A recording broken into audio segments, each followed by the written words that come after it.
जय हिंद साथियों, इस वक्त हम बदायूं जनपद के रमजानपुर गांव में हैं। रमजानपुर के अंतर्गत आता है। ये गांव एक मेले के लिए मशहूर है और वो मेला गूंगे शाह रहमतुल्लाह अलैह की दरगाह पर लगाया जाता है। आज हम उस जगह बैठे हैं जहां बताया जाता है कि जिन लोगों ने वहां जमीनें अपनी दान स्वरूप दे दी और आयोजन के लिए उनका एक अहम रोल रहा जिस घराने का, उस घराने में आज हम उस देख रहे हैं आप तमाम। मैं चाहूंगा कि थोड़ा सा दिखा दीजिए। बहुत पुरानी हवेली टाइप की बनी हुई है। इसको कहा जाता है कि ये दरोगा जी और जज साहब करके मशहूर ये घराना है। उसी घराने के एक वारिस हमारे साथ इस वक्त बातचीत करने के लिए मौजूद हैं, जिनको चांदमिया कहा जाता है। चांदमिया साहब, बहुत बहुत स्वागत है आपका एम इंडिया न्यूज पर जी। सबसे पहले मैं ये जानना चाहूंगा कि आपके घराने का क्या इतिहास रहा, क्या कुर्बानियां रही, किस तरह से आप लोगों के जो बुजुर्ग थे उन्होंने जो है जो सहयोग किया और आज उसी सहयोग की देन है कि यहाँ इतना बड़ा मेला लगाया जाता है जो पूरे उत्तर प्रदेश से लोग जो है जगह जगह से इस मेले को देखने आते हैं। एक बड़ा आयोजन है ये हमारे। चूंकि ये बहुत रमजानपुर बदायूं जिले का ये रमजानपुर गांव बहुत तालीम याफ्ता गांव है, तो हमारे यहाँ के शेखों ने ये बैठ के तय किया कि इस गांव को कैसे उरूज मिले, कैसे आफताब मिले। इस लिहाज से उन्होंने ये तय किया कि हम लोग अपनी ज़मीनें जब वक्फ बोर्ड में पंजीकृत करा देंगे तो आसानी से मेला लगने में बहुत आसानी होगी। तो इस मेले में दंगल भी लगता है, नखासा भी लगता है और मीना बाजार भी लगता है, लकड़ी का सामान भी आता है और खिलौने वगैरह ये सब चीज़ें लगता है। और नखासा बहुत बड़ा लगा करता था, अब नखासा काफ़ी कम हो गया है और दंगल भी बहुत मशहूर हुआ करता था। तो हमारे ख़ानदान वालों ने बैठ के ये तय किया था कि इसको कैसे उरूज दिया जाए। दरोगा मुश्ताक अहमद एटा ज़िले के कई थानों में दरोगा थे, तो उन्होंने ये तय किया, 1947 से पहले की बात है, उन्होंने ये तय किया कि ऐसा कौन सी तारीख तय की जाए जिसमें आसपास के 8-10 बुलंदशहर से लेके हरदोई तक ये तय किया जाए कि जिस तारीख में मेला कहीं जुड़ता ना हो। तो माघ माह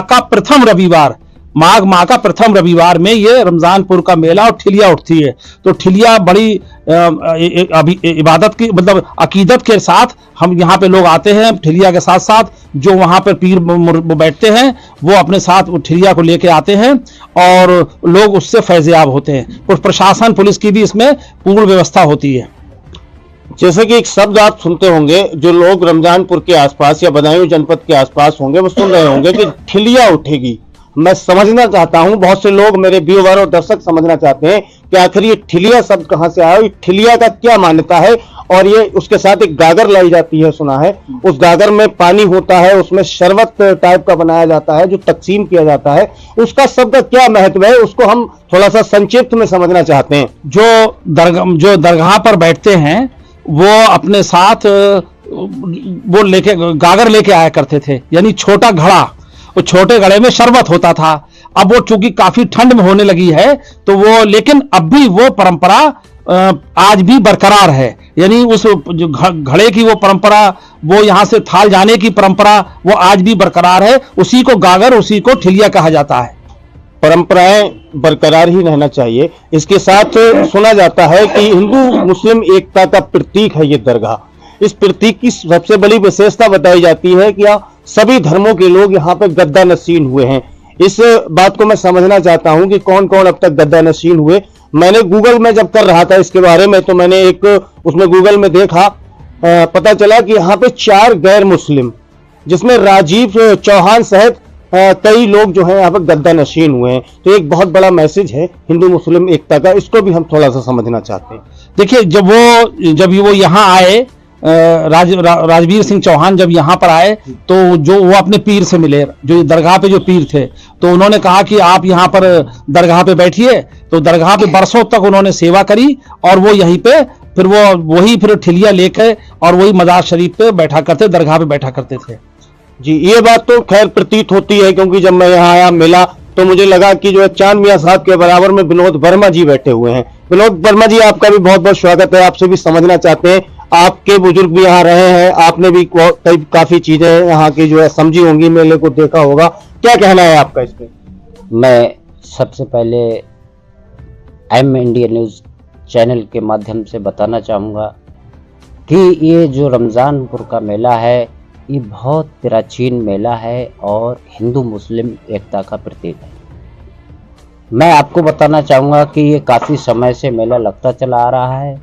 इसमें काफ़ी दूर दूर से दुकानदार से लेके और श्रद्धालु आते हैं यहाँ पर, और ये 1 महीने का लगभग मेला है, 1 महीने से ज़्यादा ही लगता है।